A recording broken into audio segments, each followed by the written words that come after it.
So Olivia, in this series, we've been learning about how truly blessed we are, especially in comparison to the rest of the world. And I know that you've done missions kind of all over the place. Can you kind of share a time where that reality kind of really impacted your heart? In 2018, I had the opportunity to live in Southeast Asia for several months, and my team and I, our first stop was Kampong Tom, Cambodia. And Kampong Tom is basically just a farming village. There's not much there. You have a schoolhouse, a couple houses, but it's not a big community by any means. And my team and I taught English at an orphanage that housed about 20 kids. And these kids have nothing. They show up to the orphanage most times just with the clothing that they're wearing, and just getting to be a part of their everyday, to see how they do life and to live how they live was the most powerful month of ministry that I have ever been a part of.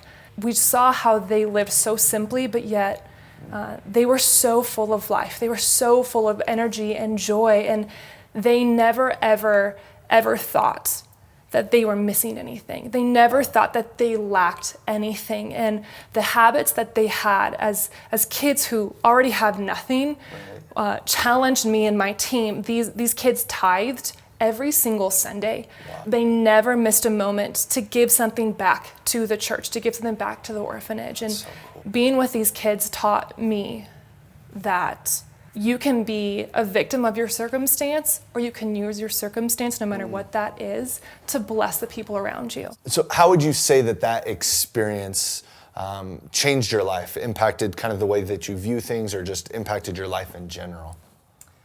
That experience in that month in Cambodia, it changed everything about me. It changed everything about my team. It made me value what I had back home significantly more. And it taught me, I think, on a greater level to my mission field is where I'm at. Oh, that's so good. And I have something to offer someone where I'm at today. So 2 Corinthians tells us that God blesses us abundantly so that we can bless others. How have you seen God bless you, and then how have you actually used those blessings to bless other people that you've come in contact with in your own life? There is not a single area of my life where I have not seen God move. I have been blessed with family, with community, with missions opportunities. Every time I feel like I'm supposed to go somewhere, or I'm called to a city or to go on a trip, I always wrestle with that. Okay, is God gonna provide? How's God gonna move? I'm waiting, I feel like it's taking forever. And every single time God moves, and there's always more than enough. And one situation specifically I remember where I was really wrestling with this mission opportunity, and I was like, God, this is a lot of money. How am I ever gonna make this work? And that day, a total stranger just came up to me in my workplace and was like, hey, here's $20. I feel like I'm just supposed to give this to you and say that God's got you.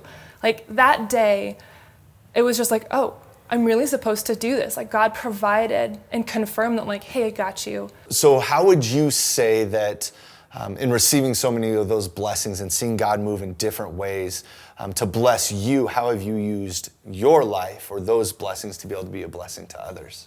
Yeah, I love supporting my friends who are missionaries. I love supporting and individuals who feel that they're called to missions, that I have been so blessed, and I have seen God move so mightily in that area of my life that I am so glad that I have the opportunity to do that for other people. So if I'm sitting in this audience and I have this thought that, man, this series, all this stuff, this is great, but if I'm being honest with myself, I'm struggling right now trusting God. I'm struggling that I believe that He's actually going to provide for me in my circumstance. What advice would you give me? I know exactly what it is to feel like that and to be in those situations where you just don't know the next best step. And I think that there is no greater investment than giving back to the kingdom. I think a lot of us don't give because we feel like we don't have enough to offer. And so my advice just would be, there's no such thing as an insignificant offering. What you bring, whether that be tithing or serving, what you bring to the table is valued and it is appreciated and it is celebrated. And so jump in and give. Don't wait. It is so valued and it is so important and it is such a healthy discipline. And practice thankfulness. Thankfulness is so important. I think without that, our perspective on stuff just gets so weird. And so don't wait.